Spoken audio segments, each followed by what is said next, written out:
On today's edition of the Locked On Leafs podcast, we'll talk a little bit about what's going on in the Atlantic Division with some of the risers and fallers throughout the offseason. And we've heard from two former Maple Leafs, Kyle Dubas, Mike Babcock, both speaking. We'll see what they had to say. And we're going to play a little Puckdoku today on the show. Should be a fun one. All that more coming up on the Locked On Leafs podcast, part of the Locked On Podcast Network. It's your team every day. You're Locked On Maple Leafs, your daily podcast on the Toronto Maple Leafs. Part of the Locked On Podcast Network. Your team every day.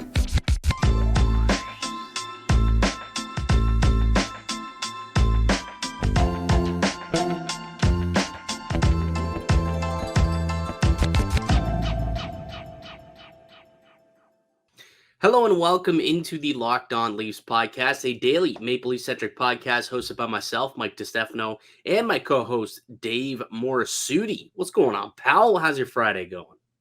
Good. I'm going to just get this right off the hop that Mea Culpa, today's Fan Friday kind of fell through. We had someone planned. It didn't really work out. And then we tried to go and get another person, but timing didn't really work. So for those that are going to come at me and be like, yo, I could have been on Fan Friday. My bad. We're going to have someone on next week. I've already reached out to a few more people. So I know people are always messaging me. I could have been on. I know. I got you. I know. Schedules have to kind of work. It's tough when you're working with different people's schedules, especially those who work during the day. That's always tough. Yeah, it is. And it's unfortunate. I was excited. I was looking forward to doing, a Fan Friday. Did a good job, the last couple of weeks here, getting some people on the podcast. Looked like a lot of fun. We'll definitely make sure that we do get someone on for next Friday to fulfill that segment, because I think it should be, a weekly staple throughout the off season, especially since there's really not a whole lot of content that's going on. Like we're digging deep into the couch for some change here to chat today, but luckily there is some stuff that we can get to. Why don't we start with what's going on within the Atlantic Division, though, because there's been a lot of talk and discourse about how much better some of the teams in the Atlantic got. But then also with Patrice Bergeron retiring and, all the injuries to Florida, Tampa, they got rid of a bunch of players, the cap finally catching up to them. Some of those guys, some of those teams might be taking a bit of a step back. We could see, a different turnout for the Atlantic Division this year. I'm curious to see where you stand. We're now, a month into the offseason. We've seen all of these teams make some moves and maybe some more moves to come still. But is there a team that you think is ready to kind of turn the corner here in the Eastern Conference and give the rest of these teams in this division a run for their money? I mean, if they get the goaltending and if their defense plays well, the Ottawa Senators look like a team that should, push forward. Them and the Buffalo Sabres, they kind of have the same quirks, in my opinion. Like neither team really got the goaltending last year. I think Buffalo, based on the standings, people would probably think they're the biggest risers just because they were 1 point away. But I think there's a little more question mark in net with Buffalo than there is with Ottawa, because Ottawa went out and got an established NHL starter. Buffalo, they're relying a lot on unproven people in net, in my opinion. Yeah, and Devin Levi, he came in last year from college and played decently well down the stretch, got some wins, piled up a couple of dubs, but ultimately, yeah, he still is very unproven. He's a young goaltender in the National Hockey League, so we'll see what he can do. But I do have faith in Buffalo. Buffalo is kind of that team last year I thought was maybe going to be ready to take that jump, take that next step and make the playoffs. And as you alluded to, I mean, they're only 1 point away from making the playoffs. Like Florida, if they lose one game last year, Buffalo's in. Buffalo's a team that's in, and it's a different story.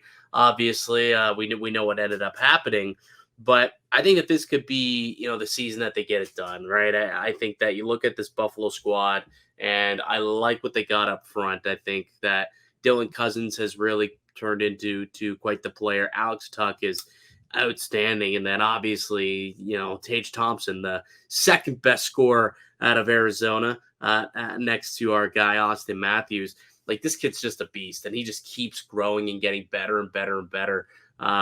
We've seen Jeff Skinner have his career kind of turn around the last couple of years as well. And look, they've got a young blue line, but I think that they're getting better back there. Rasmus Dahlin is a stud. He's a top 10 defenseman in the NHL who keeps getting better year in and year out. Owen Power, a local, GTA native, he's going into what'll be his second full season in the NHL. Matthias Samuelsson, I think, is a really solid, shutdown defenseman that they've got out there. So I like what they've got. They're building, some good pieces out in Buffalo. And to your point, I think that you made with Ottawa, if Buffalo can get that goaltending, like if Devin Levi can go in there and stabilize things, I think they're a team who certainly has an opportunity to, kind of turn the corner and seriously battle for a playoff position. I didn't think they've made the playoffs since like 2010 or 2011. So it's been a long time since we've seen the Buffalo Sabres in a playoff series. But I think that they've got the right coach. I think that they're doing some good things out in Buffalo. So I've got them pretty high on my list of teams who I think could take that next step. But Ottawa's not that far behind. Like, I think both those teams are certainly going to be jockeying for that third place / wild card spot in the Eastern Conference. How close is Detroit to those two teams, though, in your opinion? I know that, like, last year, Detroit was kind of a sexy pick that people liked to use as maybe a team that was going to take that next step, and it didn't really happen. They did go out and add Alex DeBrincat to their team this offseason. They made a couple other signings throughout free agency as well. Where are you at with Detroit? Like, are they ready to compete with Buffalo and Ottawa, or do you think there's still maybe a couple of years away?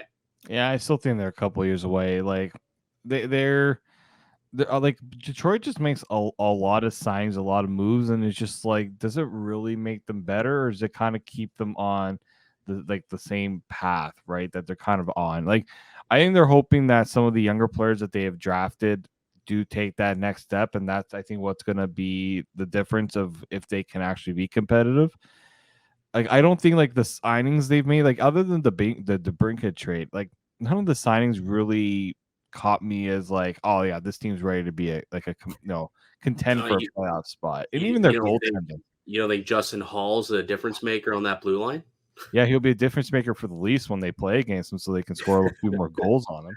Like, he'll help. We know Justin Hall can play in the NHL. It's just, I don't see, like, if Detroit's hoping that he's going to provide some major boost to their blue line, like, I think that's asking for a lot of Justin Hall. And like, their goaltending doesn't like inspire a lot of confidence in me either. Like, there's just kind of very meh like that. Like, I hate to say it for Red Wings fans, it's just, your team is kind of taking the long approach here. You're going for the long game here. You're not thinking to go out and contend for playoff spot this season, in my opinion.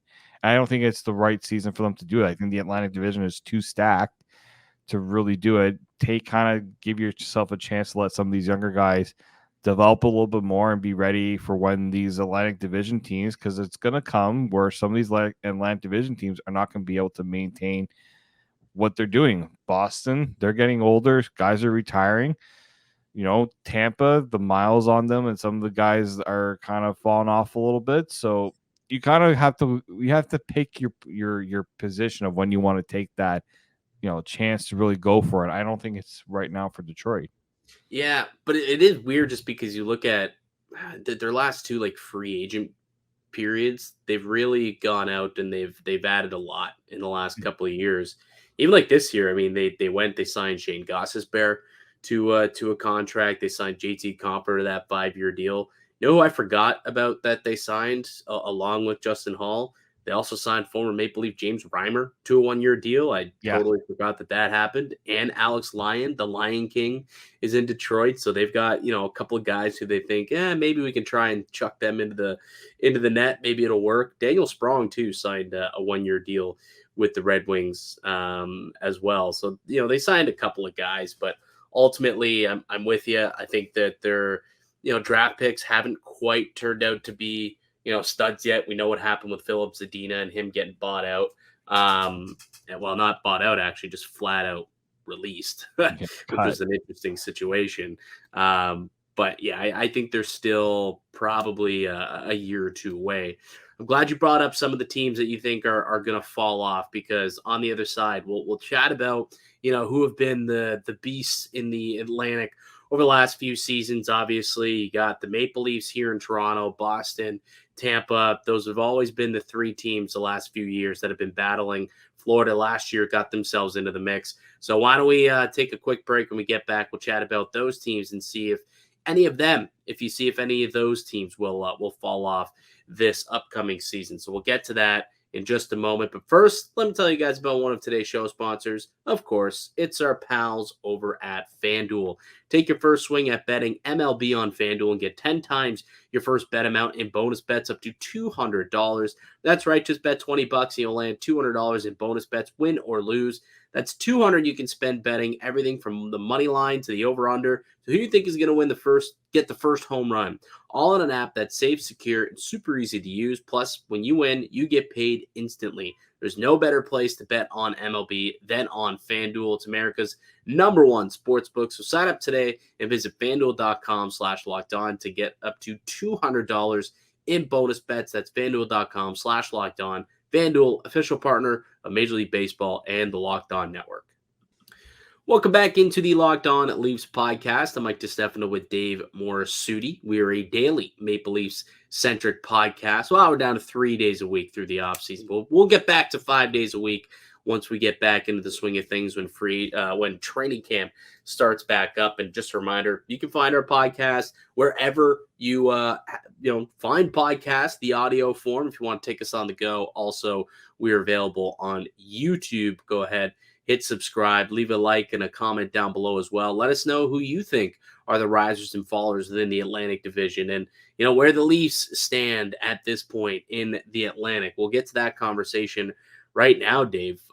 Just looking over at FanDuel, speaking of our show sponsor, they are favored to win this division at this point. You look at where they're at in terms of the over-under for points. They do have the highest over-under at 104.5 points. So they are favored to win this division.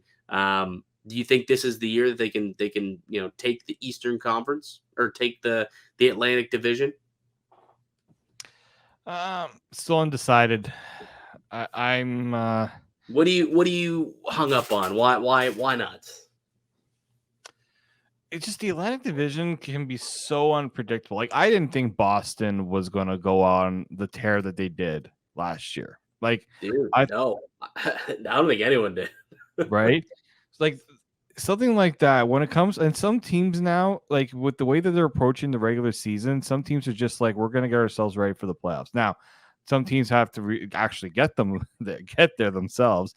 But I just think teams are putting less stock into what the regular season kind of means. Other than maybe, try to improve, get yourself the best position, in the playoffs. In the Leafs case, it'd be nice if you finished at top of the Atlantic Division, so then you don't have to go up against a Tampa or Boston in the first round, and you make your first round a little easier on you.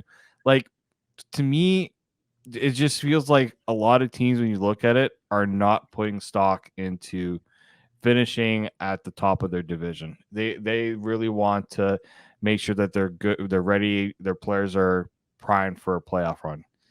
The Leafs case didn't really work last year when they didn't, obviously with Boston going on the run they did. So, like, to me, I don't know, like the Atlantic Division, like there's gonna be teams that are like, it's gonna be so competitive and so tough that I just don't see them, I don't know if that's even going to be a top of their aspirations unless they get off to a really good start.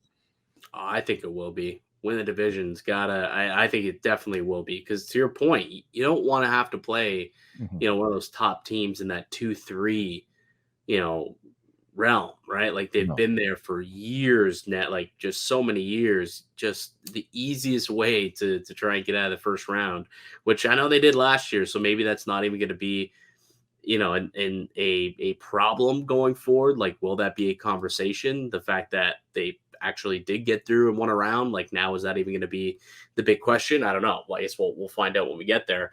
But ultimately, I still think that the main goal of the regular season is going to be to win the division. Like, I think that has to be their aspiration. Why It'd wouldn't be nice for sure. well, I mean, like, why wouldn't it be though? Like, I understand that, you know, they're not going to sacrifice and like play every single player like 82 games to try and win the division, but I just think that the team is probably the best on paper in the Atlantic at this point. Like, you talk about Boston, well, they've kind of fallen off a little bit. They had to trade away Taylor Hall. Patrice Bergeron obviously was traded. And they lost they lose Nick Foligno, and yeah, they brought in Milan Lucic, and they brought in a couple other guys. But you look at that center group, and as it stands right now, and there's a possibility that they could make a trade and get better down the middle. But you're looking at Pavel Zacha and Charlie Coyle as their 1-2 punch down the middle. Like, I'm not sure that is going to work out very well for the Boston Bruins. Like, I think they'll still probably fight for a playoff spot, but I don't see them being, a better team than Toronto through the regular season. I just don't. And Florida, they just snuck in to the playoffs, and I mean, the only reason why they went on that huge tear through the playoffs was because they got unbelievable goaltending from Sergei Bobrovsky. I don't expect for that to happen throughout the course of an 82-game season. So I don't think that Florida is going to be better than Toronto. And they're banged up. And they're banged up. That's right. Like, they're going to be missing guys. Like, Ekblad's not going to be around for the first couple of months of the season. And there's a few players who aren't going to be there. They lost Radko Gudas, so there's some question marks on Florida. Not only just, they're a team that, if we talk about one of these teams, Buffalo, Ottawa, maybe jumping into the Atlantic, like, Florida's the team that, to me, probably might be the team that falls out of the playoffs. Like, from cup to out will be a tough look for the Panthers. But I don't know, man. Like, that's going to be a tough situation for them, especially early on, if they don't get that type of stellar goaltending that they got through the playoffs. And then Tampa Bay, they're an interesting group because last year you kind of saw the fact that they went to 3 straight cup finals.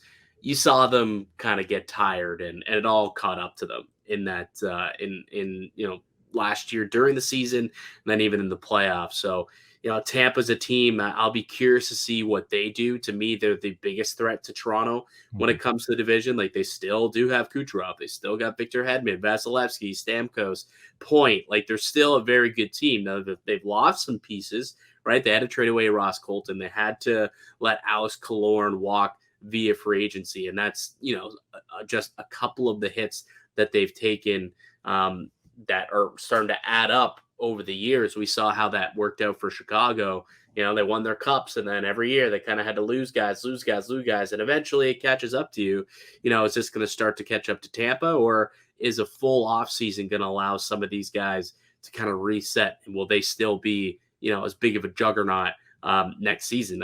I guess that remains to be seen. We'll find out on in that regard. But for me, if there's a team that I think, might fall out of the playoffs next season in the Atlantic, I'm probably looking at one of either Boston or Florida.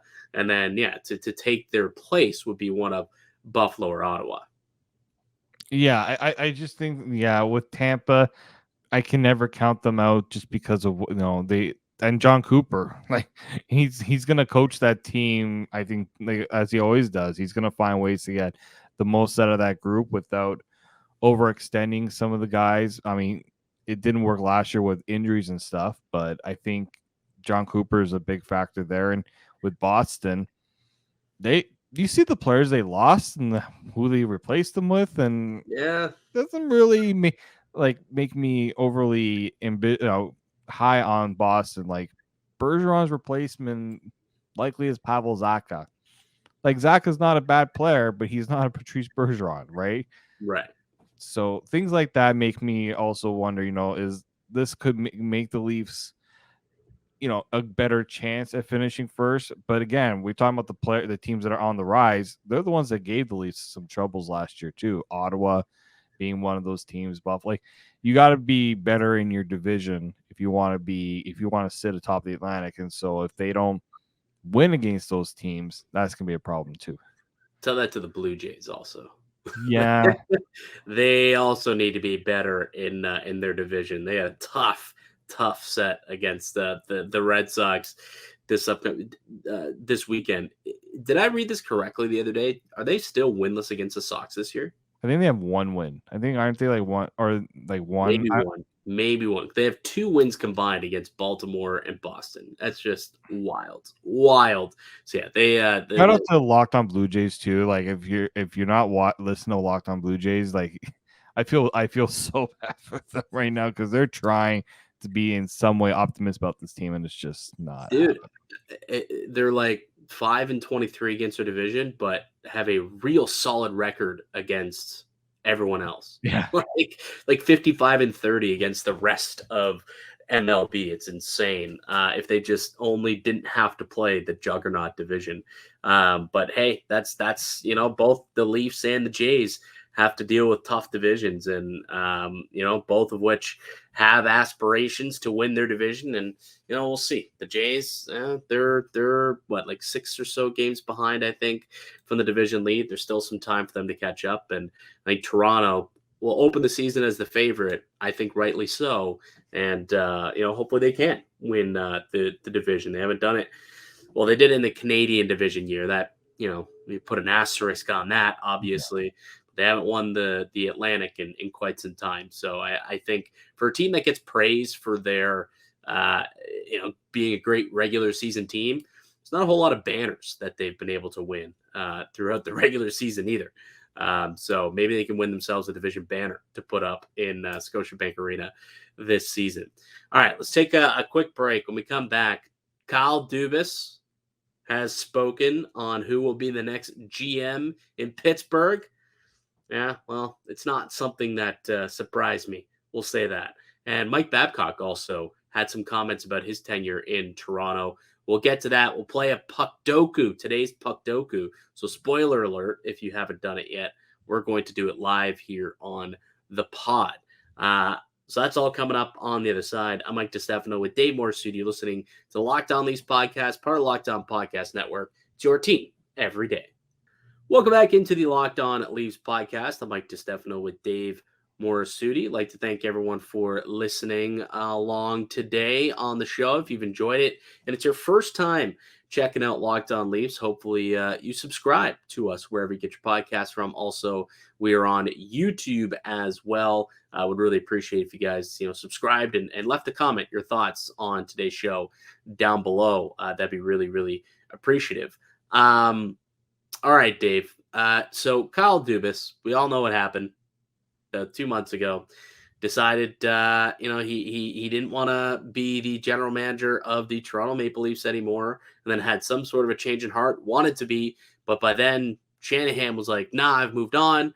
He decided to part ways with Kyle Dubas. Dubas said, "I don't have it in me to go anywhere else," and then about 3 weeks later, he ends up as the president of the Pittsburgh Penguins, and he was expected to go through a GM search once he got there. And I believe I said on this show, I know I did on the Leafs Lunch, which has since been defunct, but I remember saying I would not be surprised if Kyle Dubas just does a president and GM role. Just he wants full autonomy. It's why he went there. It's what he wanted in Toronto, and I would not be surprised if he doesn't end up appointing anybody to be his general manager, and he kind of assumes the role. Well, look at that, Dave. Fast forward a couple of months. That is exactly what is happening with Kyle Dubas, as he will remain as the team's president and general manager.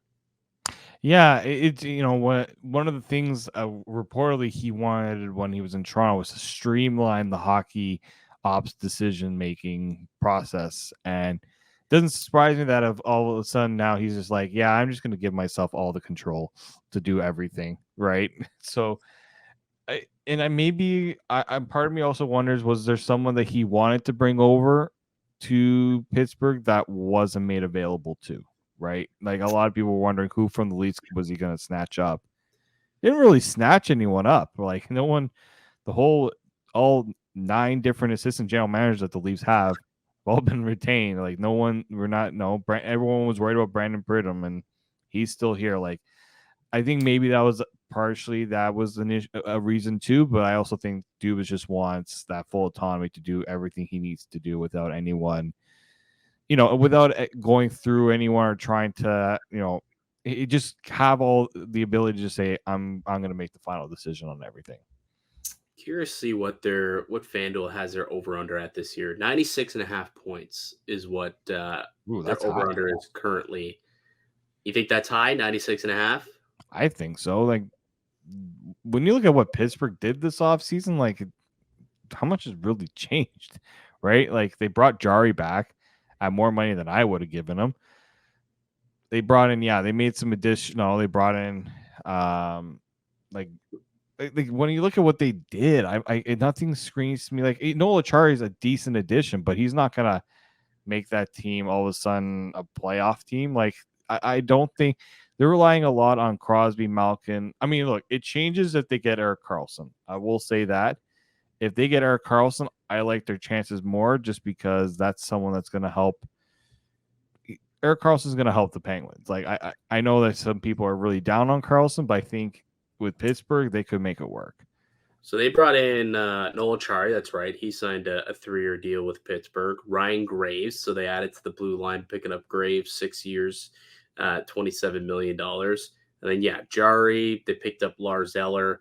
So they kind of did a decent job of like filling in some holes. Vinny Hinostroza, Andreas Janssen ends up back on a Kyle Dubas team. And then I think yesterday they actually like re-signed Drew O'Connor, who was a decent player for them last year. But they didn't like really wow me in terms of any big time additions, I suppose. Like Ryan Graves, a decent piece, a top 4 defenseman, I guess. But I don't think he's necessarily a difference maker. I don't know how many more wins he'll be able to get you. But if they do add Karlsson, which they're in the mix, like, do you think he gets traded? Like, we're getting to a point now where it's getting a little late into the offseason where there's not a whole lot of cap for people to play with to make deals happen, especially for a guy like kind of noted that it could happen. Like it sounds like Pittsburgh is like in the running, and it's kind of hanging around that it could happen, but like. I think San Jose still has to decide, are they going to eat up the cap that team, a team wants them to eat up. Like that's a lot of dough for what's left on his contract. Well, that's it, right? Like it's not like it's a 1-2 year deal. Like you're talking about 4 years. So if you're eating $3-4 million for the next 4 years, like that's 16 sheets. It's a lot of money to eat. And San Jose, if they want to be a good team somewhere down the road, they're going to need that cap space. Yeah, probably not the next couple of years, but like by year 3-4, perhaps they will need that cap space. And we're talking about a defenseman who had like 100 points. It's not like he's a bum. Like he's a good player. You don't want to be eating any salary on good players. But we'll see what happens there. But that would certainly be make things different if Kyle Dubas can swing that kind of deal. All right, really quickly too, Mike Babcock was on the Fan 590 yesterday and was discussing, kind of how he regrets some of his actions while a member of the coaching staff here in the Toronto Maple Leafs, believes that he's kind of grown from them. You buying that? You think Babs is a new man here, Dave? I mean, I always believe that some people can redeem themselves in some way, but do I think he's completely changed? I won't believe until I see it, right? Until I see him kind of not repeat some of the things he did in Toronto. And I do think that when you're in a situation like that, it does make you maybe humble yourself a little bit. It seems like Mike Babcock is a little bit humble through this situation, being out of the NHL for so long, and teams probably not willing to give you that chance because of that. So maybe, but I'll believe it when I see it. One of my favorite bets right now on the market for FanDuel is the Columbus Blue Jackets over. It's sitting at 74.5, which is just one more point than the Chicago Blackhawks. I'm hammering that over. I really, really am. Like I think they've done a pretty good job to rework that blue line out there. You get Adam Fantilli, you've got Goudreau in a different spot. Hopefully, Line can stay healthy. They've got some young pieces out there already. Sillinger and Kent Johnson, and I kind of Kirill Marchenko. I think 74.5 points. I think they'll definitely exceed that. That's a nice little wager to make over on FanDuel for the Columbus Blue Jackets team over at this point. So I think Babcock will find some success there with the Blue Jackets. Maybe not playoff team, but certainly more than 74 points, I would imagine. All right, let's get to our Puckdoku, Dave. Let's see how quickly we can kind of hammer one out, and we can see if we can get a good uniqueness score. We're going to try and get the lowest uniqueness score we could possibly get. Neither of us have looked at today's Puckdoku. Nope. Spoiler alert, if you are doing one today, you might want to click away for the remainder of this podcast. We would appreciate or we'll understand if you do that. But let's bring it up and let's try and get this bad boy done. All right. So here it is. We're looking at a Calgary Flame and a Carolina Hurricane. Calgary Flame and a Carolina Hurricane. And the whole point of this is you got to get the most unique answer possible. You can't go with the most obvious player. Right. So like Lindholm or Hannafin would not be, the one you want to go with. And players have to have played at least one game in the NHL for each team in order to be eligible as well, for those who've never done one of these Puckdoku things. All right, so Flames and Hurricanes. Like, who's a unique one that we can think of here? That we need to think a unique player. Well, I'm trying to think of one that people won't really think about, and I'm wondering if like Furlan, because he didn't play a lot in Calgary, and maybe a little bit there. Michael Furland, yes, I would imagine that would be a decent little play. Let's put Michael Furland. I also have a better one. I want to know if before I put it in, I'm thinking of a former Leaf here in a way too, Lee Stempniak. Ooh, he played for like a billion teams. Yeah, did he play for Carolina? He did. Let's put Lee Stempniak. Lee Stempniak. Yeah, he. Sorry, Lee. Yeah, 1%. 1%. Let's go. Not Good bad. Start. Not bad at all. All right, the Calgary Flames and the Columbus Blue Jackets. I mean, Eric Goodbranson is one guy, but that's probably too simple because he's there now. Goudreau is going to be too simple too. Goudreau would be too simple of an ad there. So who else can we think of that played for both teams? My mind's blanking. I'm blanking here. I don't want to go with an obvious answer because that's going to ruin our score. I know.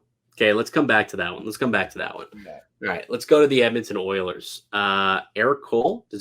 So Edmonton Oilers and the Carolina Hurricanes. Eric Cole. I think Cole would work. I know he did. I just, how would he be the most unique? I don't know how many people would really be thinking of Eric Cole. Okay, let's try him. 7%. It's not bad. We could have came up with one. I think Joni Pikkinen, I believe, played for the Hurricanes. We should have went with Joni Pikkinen. Didn't think about that one. Yeah. Oh well. All right. Avs and Canes. We got the Avs and Canes. Who's played for both the Avalanche and the Hurricanes? Like, I know a lot of players that play for the Avs, but the Canes. Yeah, and like we can't really look it up either because that's kind of cheating. You're just supposed to kind of come up with it, on your own. I think is probably the best way. Play for the Hurricanes. Yeah.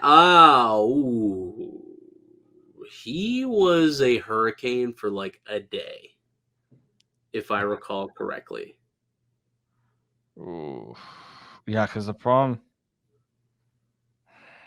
You could look up. Okay, we can look up if they've played for a specific team, but we can't look up teams. Let me see if he played any games for the Hurricanes, because I remember when he was traded from Ottawa to Carolina, it was like for a day, and then Toronto picked him up or something.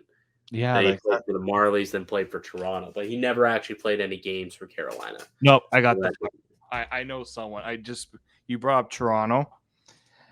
You remember the good old Bruins Leafs series? There was always one player that Randy Carlyle always put out on the ice. Jay McClement. He played for Carolina? He played for Carolina in his career. I remember that. All I was always like, maybe the Leafs will bring back Jay McClement. And 2%, not bad. Not bad at all. Not bad at all. And I thought about someone for Calgary and Blue Jackets. It was a random trade that I remember writing for an article for Sportsnet. Or I don't know if it was a trade. Just I remember this player. Dalton Prout. Oh, yes. Dalton Prout. That'll be a good one for sure. 0.9%. Not bad at all. All right. Next up, we got to think of a Calgary Flame who won an Olympic gold medal. Flame who won an, non-obvious Calgary Flame that won a gold. Yeah, so let's not go with a Ginla because that would be very, very obvious. Jay Bouwmeester. Yeah, technically I think he won an Olympic gold. I believe he did. I'm trying to think if there's anyone else who's won one that would be Olympic gold too, not like the random like World Championship gold, right? Yeah, or like World Junior gold. It's Olympic, right? So it's basically like Canadians, or Americans who've won. I think Sweden. Was there anyone on that Swedish team back in the day that played for them? My mind always goes to Team Canada, but yeah, there's been other teams that have won the gold. I know. Like who was on that Swedish team when they won? That might have been on the Flames. I can't even think of it. Bouwmeester might be a decent one. I don't think a lot of people would pick Bouwmeester. I don't think so. I'm just trying to remember if he was. I'm just trying to remember what Team Canada he would have been on. 20. Would he? Because he was a third overall pick in 2002. I know he was a high pick, but I'm just trying to remember. Oh no, he was on 2014, right? I think that was his last Olympic. We tried Jay Bouwmeester. Actually, I don't think he was an Olympic team on the Olympics. I think he was in 2014. I vaguely remember him being in that. Like that Sochi team was kind of forgettable. I hate to say it, just because that tournament was just so lackluster in my opinion. But I do remember Jay Bouwmeester being on that team. I want to lock that in. I don't know if he was on that team, bro. I do think I'm pretty confident he was on that team because he was Doughty, Weber, Subban, PK, Cam Hughes, Pietrangelo. I don't know if he was, man. I want to put it in. I want to lock it in. Oh, you can't think of anyone else like. I'm not off the top. Is the most obvious. Al McInnes is also very obvious. Yeah, like McInnes is too obvious. Ginla's too obvious. We're thinking of guys on the Flames who won the gold medal, right? Yeah. Jay Bouwmeester is one that I don't know many people would pick, and maybe for the same reason you're thinking is why he was on Team Canada. Okay, let's go with him. I hope you're right, man. Oh wow, you were right. Okay, 4% though. Pretty good. Yeah, not bad, not bad. All right, Edmonton Oilers, either Olympic gold medalist or someone who also played on the Columbus Blue Jackets. I'm trying to think of Sam Gagner for Oilers and Blue Jackets. Gagner played for Columbus. Did he really? Yeah. Damn, pretty sure. I wouldn't have thought of that. Oh, you want to go and try Sam Gagner? Yeah, I think Sam Gagner works. Well, we also have to make sure as much as we want to do this 15%. People actually did think about that one. Interesting. Blue Jackets and Avs. Blue Jackets and Avs. I'm trying to think of a defenseman. I'm pretty sure there's a defenseman. Oh, it's on the tip of my tongue.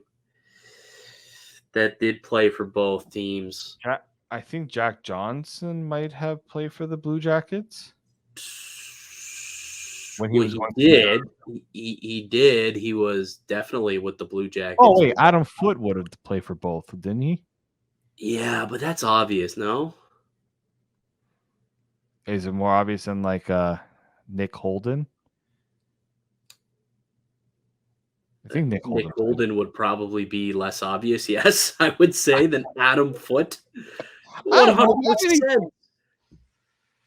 Man, Nick Holden's had a long career. I just don't know if he's been on. I think he was on both teams because he only had to play one game. He was. He definitely was on both teams. He was definitely on both teams. We'll put Holden in. Let's go with Nick Holden. Almost put Josh Holden. Oh! Let's go. And you're saying, is it more obvious than Nick Holden? Yes. Well, Nick Holden is definitely more unique than Adam Foote. Multiple Stanley Cup champion. Is he in the Hall of Fame? If not, he's like borderline Hall of Famer Adam Foote. Yeah. Yeah, that's fair. All right. Oilers, an Olympic gold medal. Which Oilers have won an Olympic gold medal? Not Gretzky. Who's the goaltender for Sweden? And then they won the gold medal with Babcock. But Tommy Salo. Was he with the Oilers? Ooh, he did play for the Oilers. Was he their goalie when they won in 06? Yeah, he was. Tommy Salo would be one for sure. All right, let's give this a try. Oh, okay. It's not bad. That's decent. It's decent. All right, last one. We've got the Avalanche and an Olympic gold medal. So which Avalanche has won? There's a lot to choose from here. Yeah. Lots to choose from, but like, how can we not be obvious? So obviously, Sakic, Forsberg, Adam Foote. Adam Foote. Patrick Wall was not on the team. Do you think that Iginla, like people may forget that Iginla was an Avalanche and he could be? That's true because that's a pretty unique score there. I'm trying to think of other. I think Iginla would be a good option. It might be maybe someone will go through Canada. I'm trying to think of other teams that have won gold medals. But it's like U.S., Canada, and Sweden. Like that's it. In recent memory, yeah. Like Iginla might be a good option here. Or if they're like an alternative, like an alternate that didn't play at all, but was on both teams. Well, I think they have to play one game, don't they? Yeah, like one game for the Avs, and then one game for the gold medal team. You want to try Iginla? Lock it in. Like I know that he sounds like he would be an easy player because he's a Hall of Famer, but like how many of them would think of him as an Avalanche? Like, right. For Calgary, absolutely, that would have probably been the highest, I would think. But for the Avalanche, I don't know. There's like so many other players that I would put ahead of Iginla. Yeah, like Forsberg would be ahead of him. Sakic would be ahead of him. Adam Foote. Who's the other defenseman that was there? Rob Blake. Right, Rob Blake. Oh, how can you forget Rob Blake? All right. Did he win in OT? Anyways, I think Iginla might be the answer.